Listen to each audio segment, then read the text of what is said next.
In this video, I want to use some graphic thinking to help me think through some concepts in Aristotelian metaphysics. Aristotle uses the terms matter and form, sometimes referred to as hylomorphism, and potential and actual, to describe aspects of the real. For Aristotle, he's sometimes thought of as a materialist, but he has some very powerful arguments against materialism, and hylomorphism is one of those. He considers that any entity cannot be reduced just to the matter or material that it's made of. Matter on its own cannot encompass what it is for something to exist. That matter must be configured in a form in order for it to become actual. And you can see in this diagram, I've put these four elements on the four vertices of a three-dimensional form, the tetrahedron. And in this view, we can see that the axis, the relational axis of matter and form, is displayed as being orthogonal to the potential and the actual. Now, I can display in this diagram the actual under the aspects of the formal, the material, and the potential.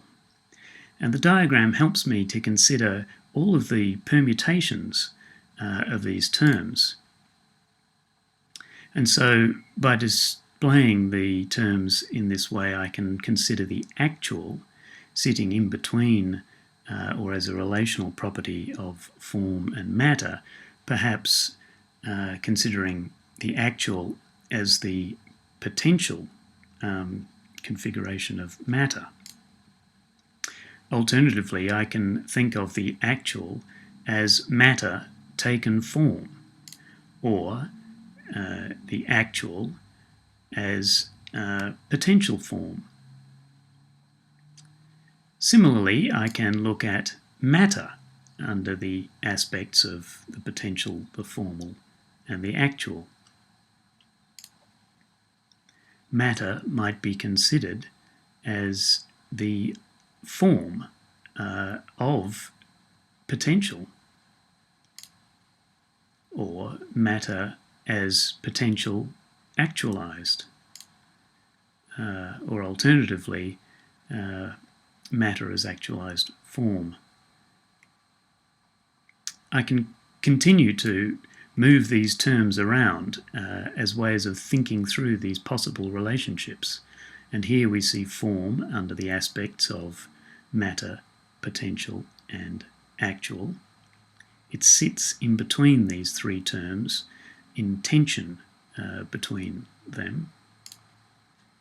And we can consider form as the potential of matter, or form as potential actualized.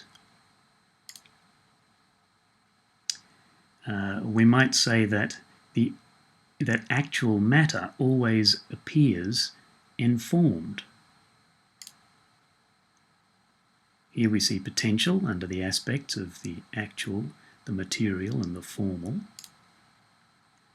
And once again, we might consider potential as form in matter, or potential as actualized matter, or potential as actualized form.